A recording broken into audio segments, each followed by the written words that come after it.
The Time Traveler's Experiment. How we were sent to future and back to change the world. Complete audiobook. Part 2.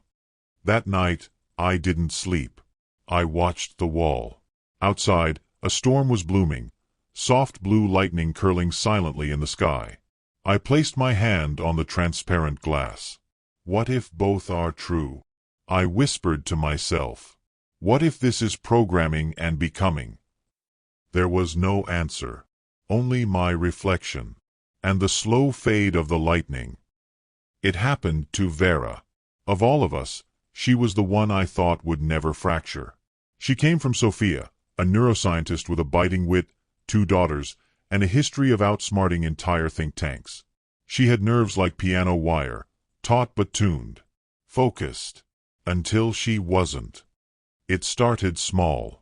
She began pausing mid-sentence, as if the next word was tangled behind a curtain of noise only she could hear. Then came the visions, the laughing fits, the static stares that lasted too long.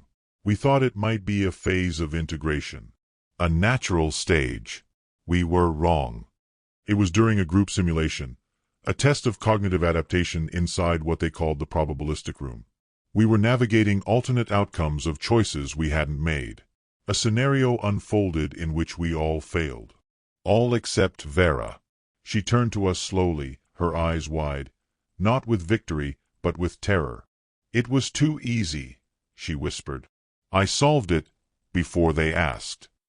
We all watched in silence as she backed away, mumbling equations in languages we didn't recognize.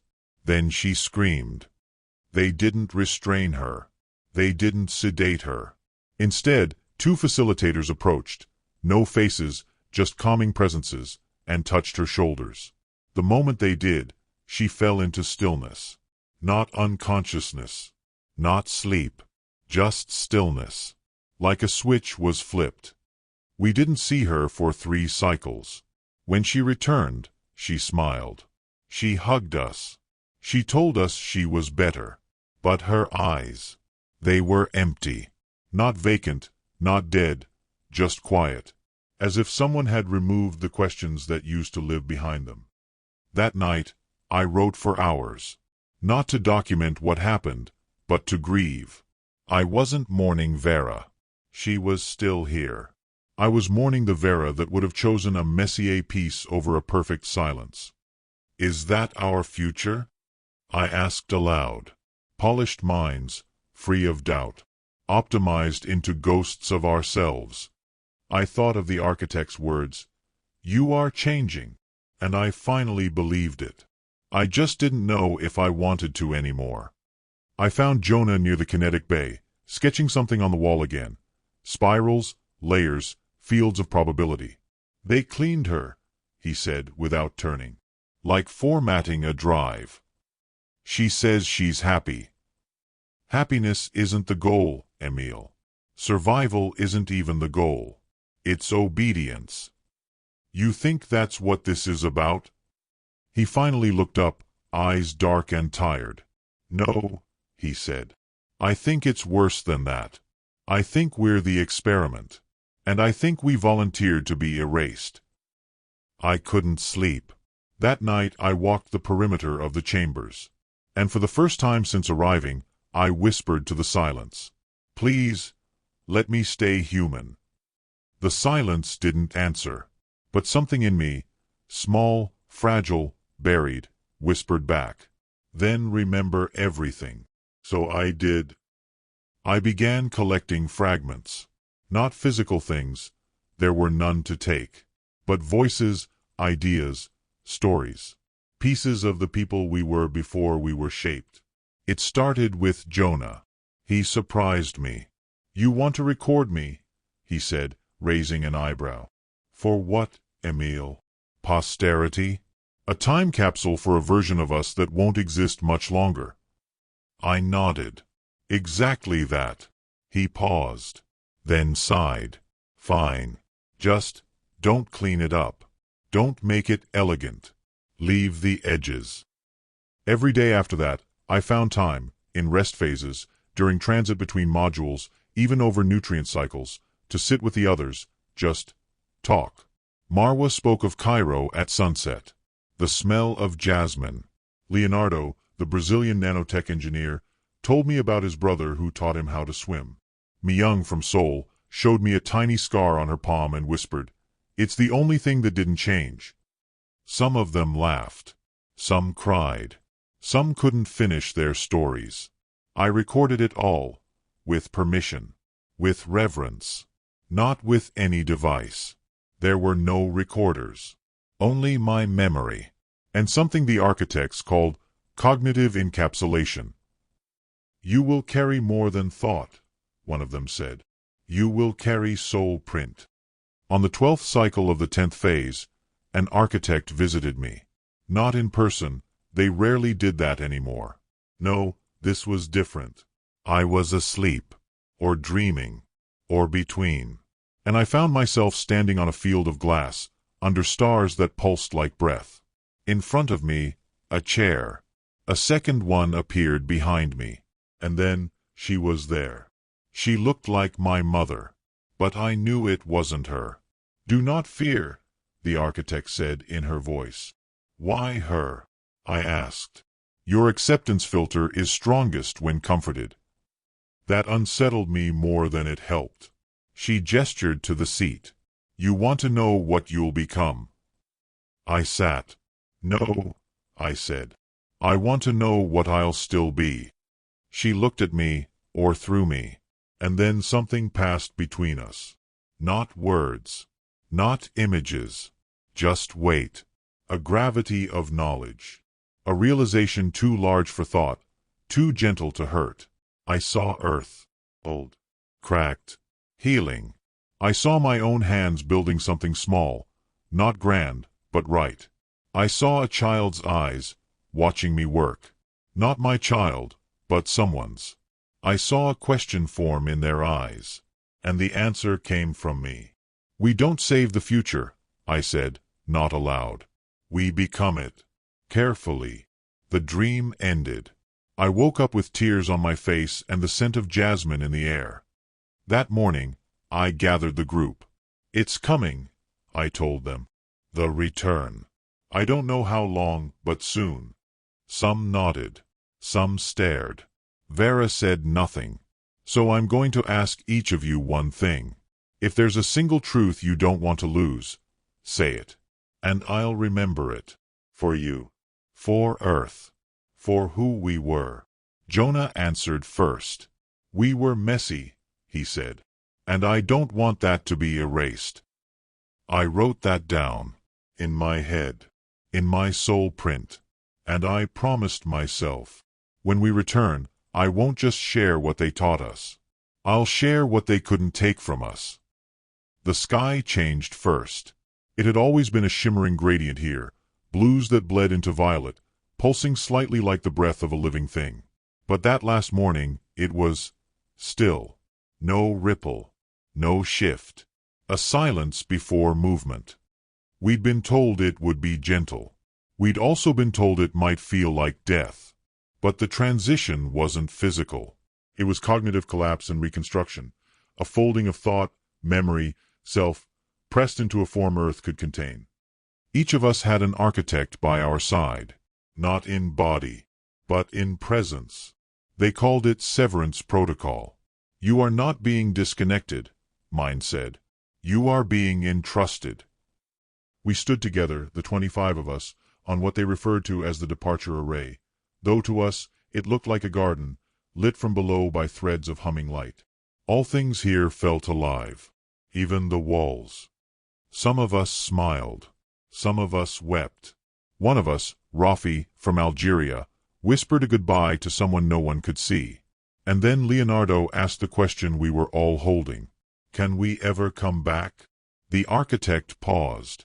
"If you succeed, you won't need to." I didn't pack anything. There was nothing physical to take, not even clothes. We would return as we left, at least on the outside. But inside, everything had changed. I had memories of languages I didn't know I spoke. My mind could model particles before I could name them. I could feel people's micro-movements in conversation and predict intention. My heart beat slower, but I saw faster. I was still Emil. But I was also more. The final goodbye was wordless. One by one, we stepped onto the transit nodes, just rings of light, gently rising to meet our chests. When it was my turn, I looked back at the others. Some waved. Jonah nodded, that slow, resigned kind of nod that meant, this is it. Vera. She looked up, into the sky, and smiled. The moment of return was not pain. It was compression, like diving too deep too fast. Like trying to fold the ocean into a teacup, and then, cold, wet, alive. I woke up on soil. Real, uneven, cracked soil. Beneath a gray European sky. Wind rushed across a plain of ash and grass. I heard nothing. Then, voices. A helicopter, distant. I was back. We were back. They found us across the world, precisely where we had left. All 25 of us, on the same day, 7 years later. To the world, we had vanished. Now, we had returned. Intact. And impossibly changed. We didn't speak much to the authorities at first. We couldn't. There weren't words for what we'd seen. Not yet.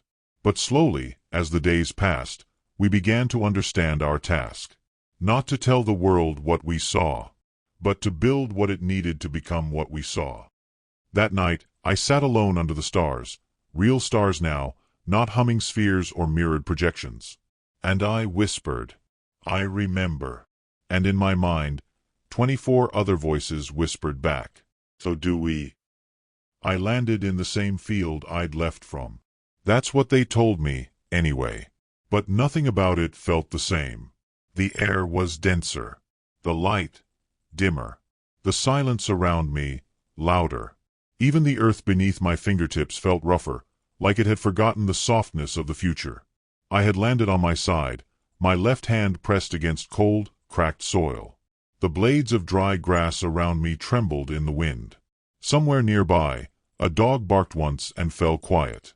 It was morning. Or evening. Hard to tell. The sky was smeared with gray. I sat up slowly. No pain. Just stillness. I could feel my heart beating differently now. More deliberately. Each pulse like a distant drumbeat calling me back into a body that no longer belonged to this time. My eyes adjusted too fast. My hearing filtered distant sounds with strange precision. I could taste chemicals in the air. Subtle, sharp, lingering. I had been back for less than a minute. And already I didn't know how to be here.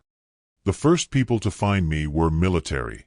2 helicopters hovered low over the clearing before a dozen figures in black stepped out, weapons half raised, eyes wide with disbelief. I didn't speak. I didn't need to. My presence was evidence enough. They scanned me, questioned me, ran rapid diagnostics right there in the field. I answered politely but vaguely. I told them who I was, what date I remembered last.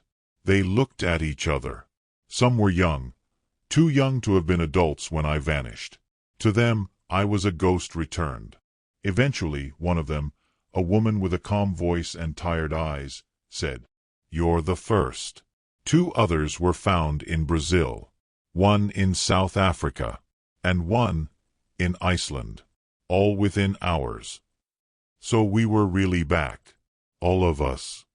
I spent my first night in a government facility just outside Berlin. It was sterile, quiet, a room with a bed, a small screen, and a camera in the corner they didn't pretend to hide. I wasn't afraid. I was too numb. They brought me food. I didn't eat much. It tasted like memory foam and salt. Too dense. Too loud in my mouth. Water tasted like plastic. I spent hours sitting cross-legged on the bed, trying to meditate. But every time I closed my eyes, I saw them, the architects, and the light. And the garden where we said goodbye. It felt more real than the bed beneath me. They tested me. Blood work, MRI, cognitive assessment, DNA analysis. They were professional, but they didn't hide their amazement. I could answer complex scientific problems before they finished asking. My resting heart rate was 41 beats per minute. I could fall asleep at will. My memory recall was nearly perfect, not photographic, but sequenced, like index storage I could summon and sort. I could guess a person's mood from a single breath pattern. And worst of all, I knew none of this was normal. 3 days later, they released me. No charges. No restrictions. Just a recommendation. Keep a low profile. Try to reintegrate. Don't speak to the press. I nodded. But I knew reintegration was a fantasy. I wasn't here to return to what was. I was here to begin what would be. I went home. Or what used to be home. My apartment in Leipzig had been cleared out years ago, sold to someone else. My research lab was long decommissioned. The project I had led was now under private control, absorbed by a biotech firm I didn't recognize. My sister, my only family left, had moved to Copenhagen. We spoke on video that night. She cried when she saw me. I didn't. She said, "You look exactly the same." I said, "You don't." She smiled through the tears. She had children now, a life I had missed. I told her I was happy for her, and in a way I was. At night, I wandered cities, watching people. I saw joy, pain, fatigue, but also beauty. Strangers helping strangers. Artists playing music for no one. A boy holding his mother's hand, asking if the moon could hear him. Earth was still flawed, still noisy and slow, but it was alive. And maybe, just maybe, it could still become something more. I first saw Jonah again in a grainy video. He was sitting on a wooden bench outside a quiet community center in northern Kenya, his hands folded loosely between his knees, the same calm in his shoulders I remembered from the sleep chamber beside mine. The footage came from a friend of a friend, someone in a small research circle who knew what to look for. I watched it over and over, pausing on his face. He looked awake, not just conscious, present, in a way only the 25 of us could recognize now. Like someone who had lived 2 versions of time and was still deciding which one was real. I sent him a message. Just a few words. Still breathing. Still remembering. Emil. 3 days later, a reply came. Breathing deeper than ever. Let's talk. We met in person a week later in Istanbul. Jonah was taller than I remembered. Maybe not physically, but something about his posture. Like his spine had learned the shape of purpose. We didn't hug. We didn't cry. We just stood there, looking at each other, then sat by the Bosphorus as the city moved around us. Neither of us needed to ask what had changed. We could see it in each other's eyes. We spoke in low tones. The way people talk when they know the truth is more fragile than words. He told me about Vera, that she was living in Norway now, alone, near the fjords. That she painted in the mornings and walked long distances without speaking. He had visited her once. They didn't talk about the future. They didn't need to. 3 others had resurfaced in Brazil, one in Seoul, another in Newfoundland. Each had returned with the same disorientation, the same capabilities, the same silence about what had really happened. No one had gone public. Not yet. We were scattered across the world, yet tethered by something invisible. Not duty. We had not been ordered. Not trauma, though we had all changed. It was something deeper. We had seen the future not just as a possibility, but as an inheritance. Something fragile and unfinished. And we had been chosen not because we were heroes, but because we were carriers. Of what? Of memory. Of design. Of quiet instructions coded into our thoughts. Jonah called it the residue. It's like a faint music playing behind everything, he said one night as we sat by the water. Not loud. Not even clear. But if I stay still enough, I can feel what I'm supposed to do. I nodded. I had felt it too. Not a voice. Not commands. Just direction. A thread pulling gently, always forward. We stayed in Istanbul for 5 days. By the third, we were speaking openly about the changes. Jonah's perception of time had shifted. He could estimate the passage of hours without a clock, measure distance by the movement of light and shadow. He could calm his heart with a thought. He could learn new languages in weeks, not years. And yet, he still missed the smell of firewood, the feel of paper, the messy joy of uncertainty. We laughed. We cried, though quietly. We didn't sleep much. We didn't need to. On the fifth day, we walked to a hill that overlooked the sea. The city pulsed beneath us, old and chaotic and beautiful. I asked him what he planned to do. He didn't answer right away. Then he said, "Something small, something that grows slowly. Not flashy, not loud, just good." I knew what he meant. None of us had returned to be saviors. We were seeds. And seeds take time. I never told them what I had become. Not fully. The professors, the engineers, the former colleagues who welcomed me back with cautious warmth, they were polite, curious, sometimes reverent. But none of them understood. How could they?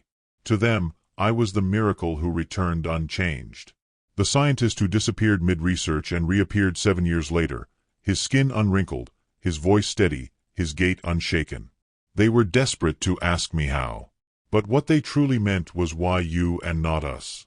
And I never had an answer that would satisfy them. I returned to academia slowly. A guest lecture here. A consultancy request there. I kept my contributions measured. Subtle.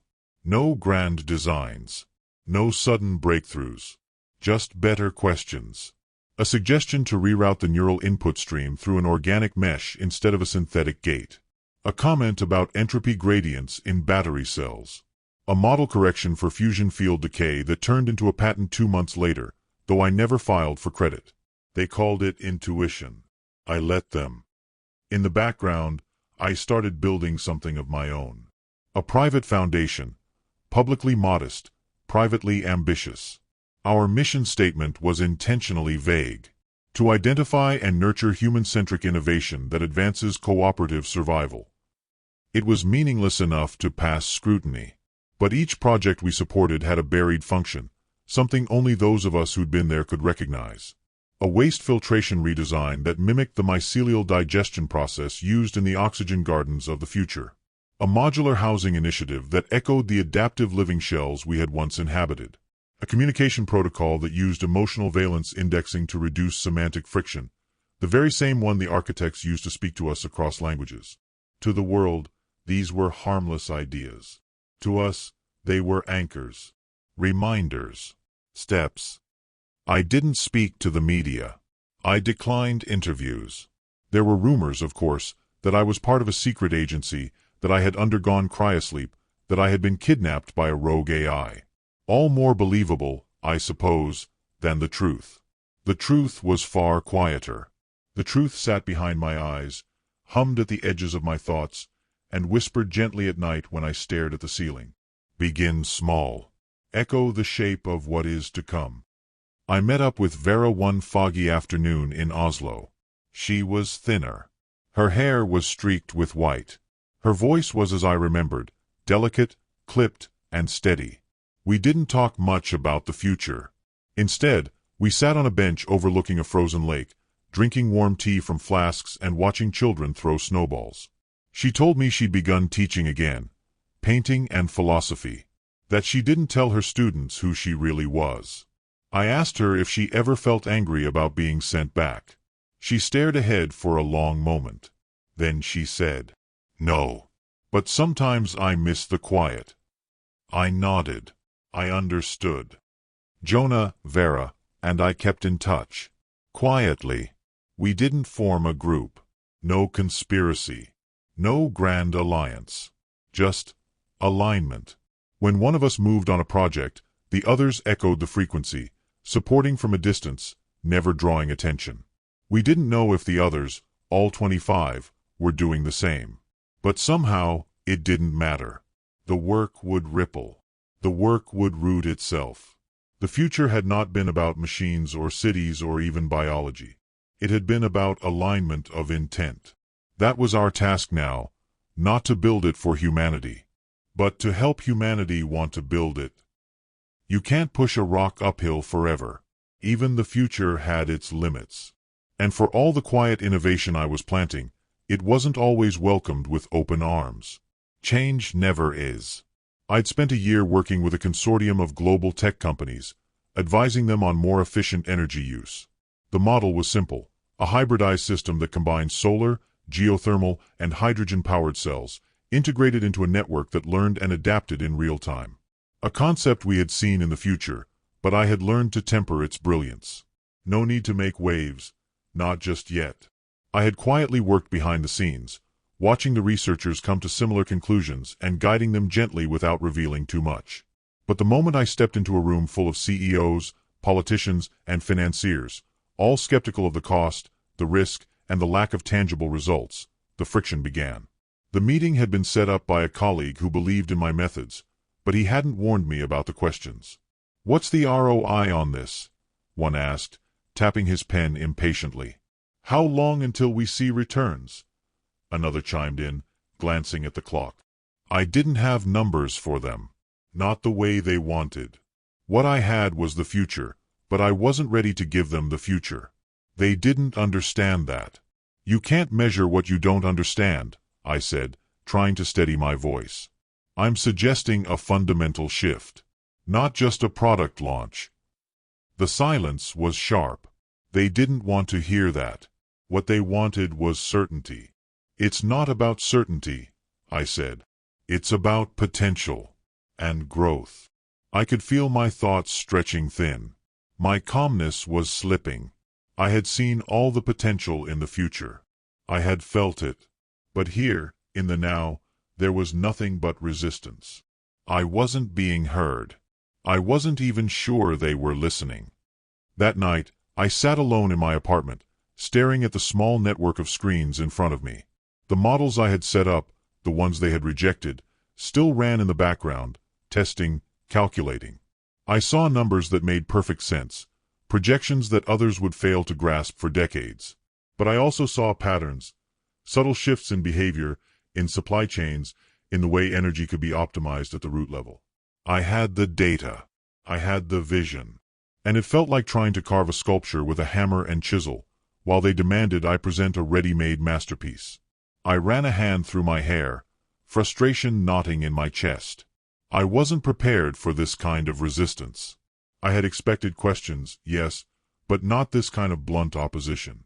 It was a reminder that I wasn't here to simply suggest. I was here to change. And change, especially the kind that ripples across time, would never be easy. 2 days later, I ran into an old acquaintance at a public event. Leah. I hadn't seen her since my last year at the university, before everything changed. Her face was familiar, but the years had altered her. She was thinner now, with her dark hair cut shorter. Her eyes had a sharper edge to them, and she carried herself with the kind of caution that marked someone who had learned to question everything. We exchanged pleasantries at first, but I could feel the question she was holding back. Finally, she asked, "What's really going on with you, Emile?" I didn't know how to answer her, not entirely. The truth was a messy thing, and I wasn't ready to lay it bare. "I'm trying to make a difference," I said, my voice quieter than I intended. "Just like everyone else. But with a different perspective." She nodded slowly, studying me, as if trying to read between the lines. "You don't belong here anymore, do you?" she asked, almost too quietly for anyone else to hear. I didn't answer. I couldn't. The words felt too heavy to say aloud. Instead, I just smiled. A small, fleeting smile. The kind that didn't quite reach my eyes. That night, I couldn't sleep.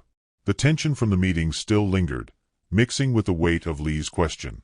Was it true? Did I belong here anymore? The truth was, I wasn't sure anymore. The world I had returned to was both familiar and strange. The people I spoke to, even the ones who cared, they couldn't grasp the depth of what had changed in me. I wasn't just someone with a new set of skills. I was someone who had seen a version of the world that was waiting to emerge. And I knew exactly what it could be, but I didn't have the words to make them see it. The disconnect between us wasn't just a matter of time. It was a matter of vision. The next day, I called Jonah. He picked up on the second ring. "You've been thinking about it, haven't you?" he asked, knowing me too well. "Yes," I replied. "The future isn't just a place anymore. It's a way of seeing." Jonah was quiet for a moment, then said, "You're right. But the others aren't ready. Not yet." I knew he was right. I had been trying to rush it, trying to force the world to catch up to what I had seen. But change, even small change, had to come at its own pace. And until then, we were all just waiting. I knew I had to make a choice. Every day I woke up with the same sense of urgency that had followed me since my return. That quiet hum, like a distant song I could almost make out but couldn't quite understand. It was always there, whispering to me, urging me to do more, to push harder, to open the door that the future had left ajar. But how? And when? I had been trying to blend in, to make my mark with subtlety, to let the world discover these changes on its own.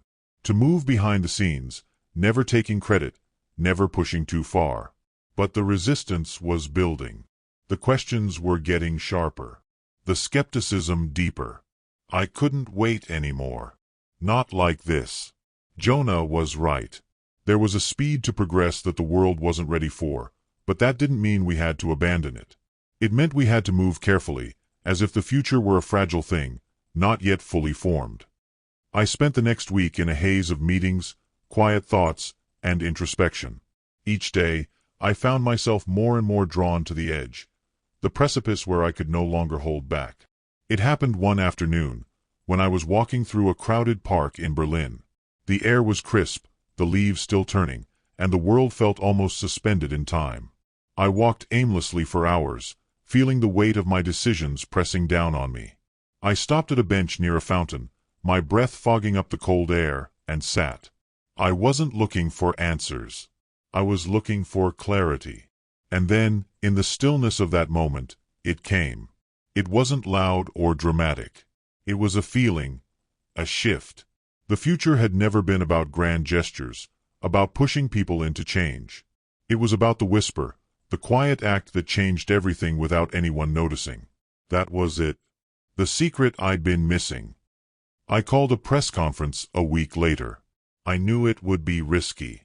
I knew it might draw unwanted attention. But I also knew that the moment had arrived, the moment I could no longer hold the future back, the moment when I had to stand up and let the world hear the soft echo of what I had learned.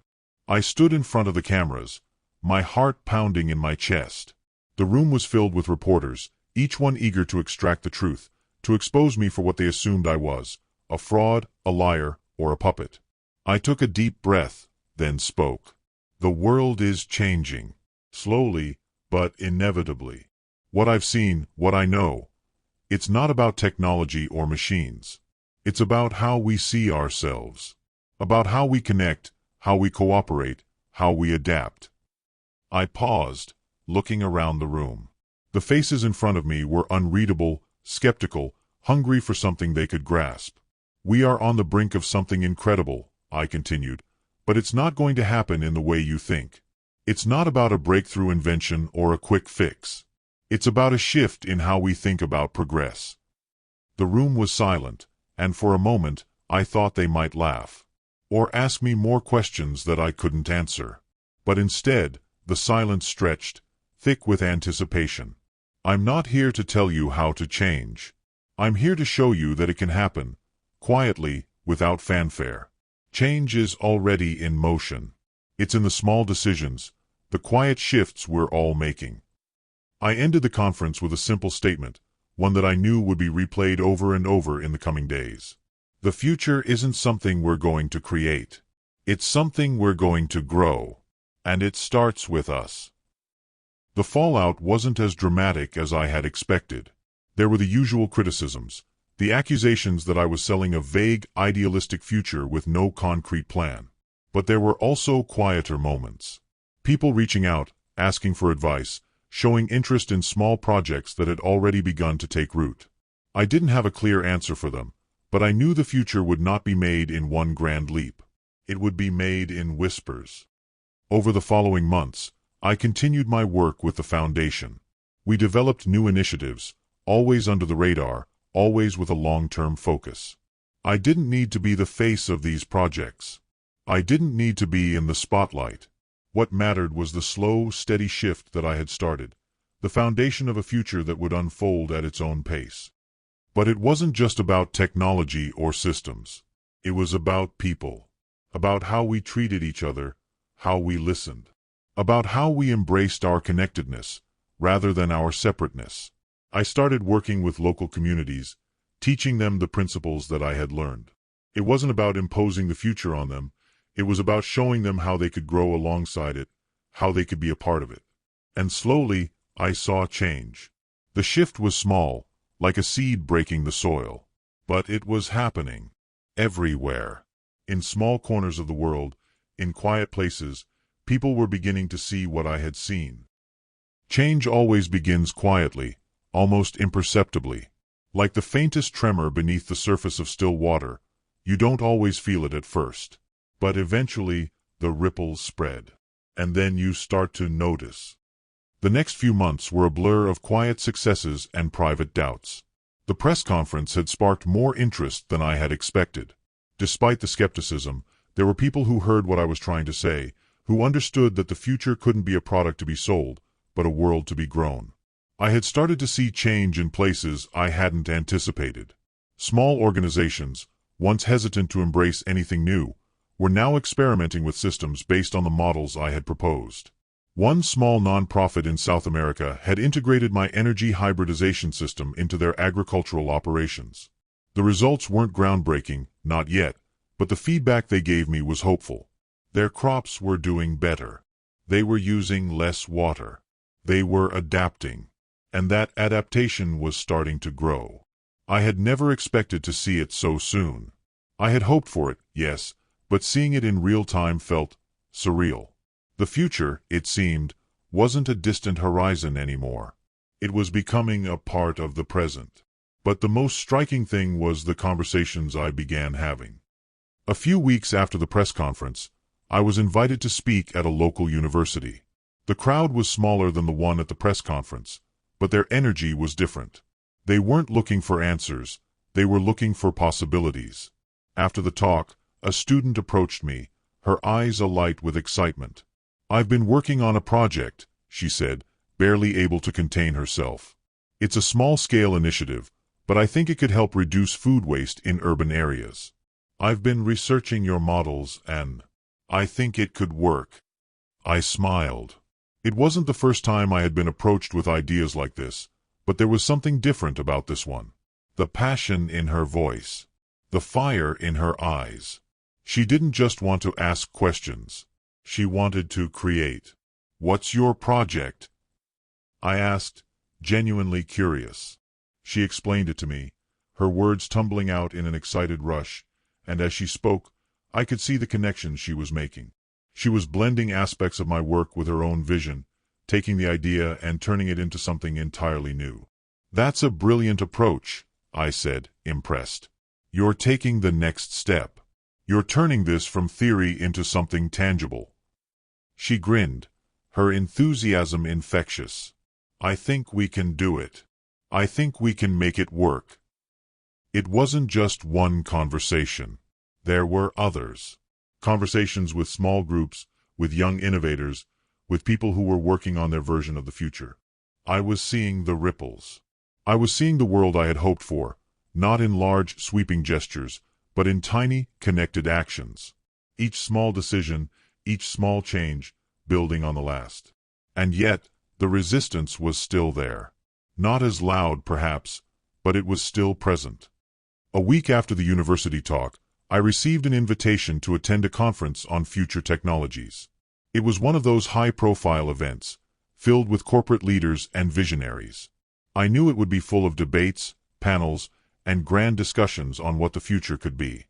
I also knew that I was still, in some circles, viewed with skepticism. I had no intention of letting that stop me. When I arrived at the venue, I was greeted with the usual mix of polite smiles and raised eyebrows. The event was held in a grand, modern building, all glass and steel, a perfect metaphor for the technological optimism the attendees liked to project. But beneath the surface, I could feel the underlying tension. The world of high-tech innovation was still very much in love with the idea of quick fixes, of making the next big leap. I had learned something in the past year. The future wasn't about the leap. It was about sustainability, about finding solutions that could evolve with us. That was my message, even if it was a difficult one to sell in a world that demanded immediate returns. As the conference went on, I spoke with a few key figures in the industry. Some were dismissive, others curious.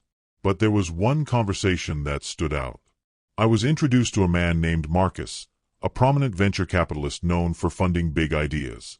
He was skeptical at first, but after I explained my vision, how the world could evolve in small, manageable ways, with technology working alongside human creativity, he leaned forward, intrigued. "You're not trying to sell me a product, are you?" he asked, eyeing me carefully. I shook my head. "No. I'm offering a philosophy, a way of thinking about the future." He was quiet for a long moment, then nodded. "I can see that. It's unconventional. Change never happens the way we expect it to," I said. "But it does happen." He smiled, a wry grin. "Well, maybe I'll fund your next project. I'm not sold on everything you're saying, but I like the direction you're heading." Later that evening, as I walked back to my hotel, I reflected on the conversation. It wasn't a massive breakthrough. It wasn't a victory. But it was a step forward. I had planted another seed. Another tiny ripple. And I realized something in that moment. Even if the world wasn't ready, I had already started. The ripples I had set in motion would continue to spread, no matter how small or quiet they seemed. The future was never going to be a single event. It was going to be a collection of moments, each one building on the next, until we were all, slowly, on the same page. The more the world changed around me, the more I began to feel the storm brewing beneath the surface. Not the kind of storm that rages with loud winds and violent lightning, but the kind that comes slowly, silently, until you're caught in the middle of it, unable to turn back. I hadn't expected the resistance to be so personal. The first few months after my press conference had been filled with small successes.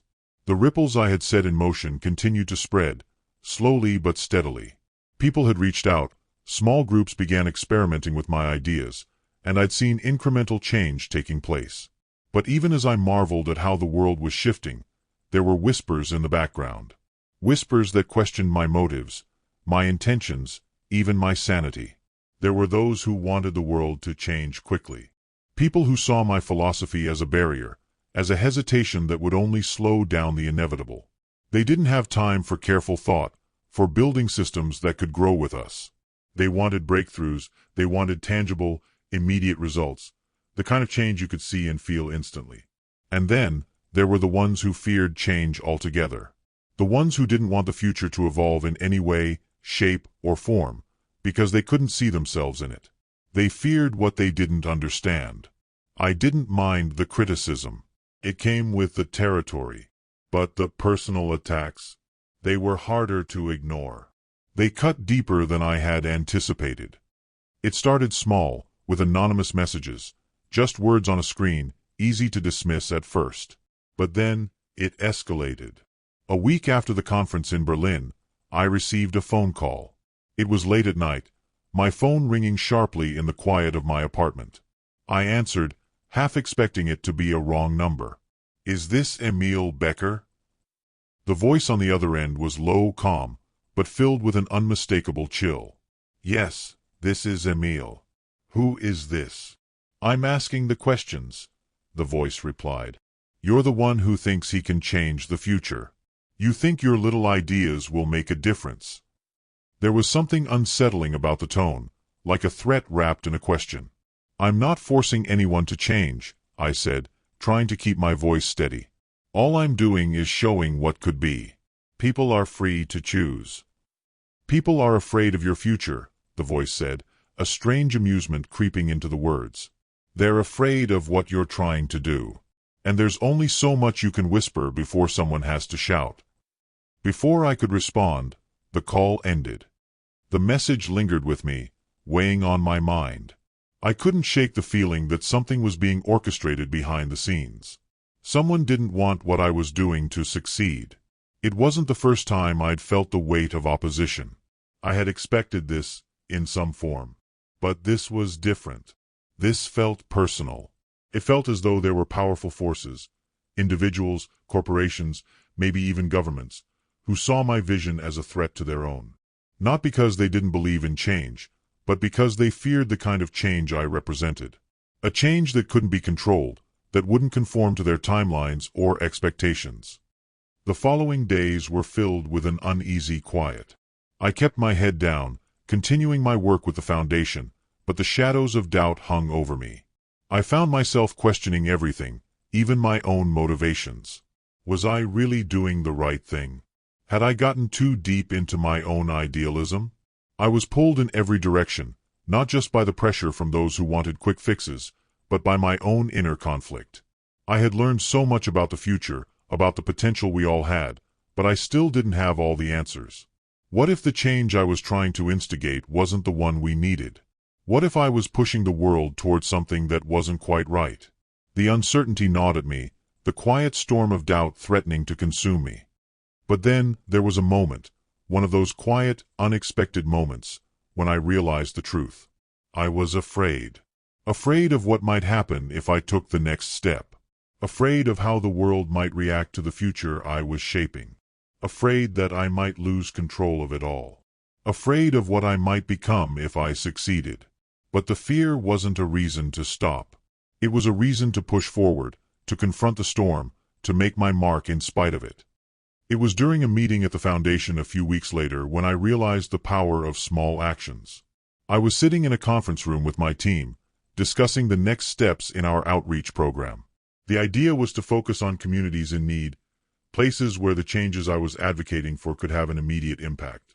As we talked, I saw something in the eyes of the people around the table. A shift. A shared understanding. This wasn't about me anymore. This wasn't about one man's vision for the future. This was about the collective, about all of us coming together to push the world forward, even if it was in small, quiet ways. One of the volunteers, a young woman named Laura, stood up, her voice steady. "I've been working with a local organization that focuses on urban sustainability," she said. "I've seen firsthand how even small steps, like using sustainable farming practices in cities, can have a huge impact. It's not flashy. It's not something that gets headlines. But it's real." The others around the table nodded. The change was happening. It was small, yes, but it was real. And in that moment, I knew that the future we were working toward wasn't about grand gestures. It was about building something together, step by step. That was when I finally accepted the storm. It had to happen. Change wasn't going to be smooth, it wasn't going to be linear, and it certainly wasn't going to be universally embraced. But I had already set the wheels in motion.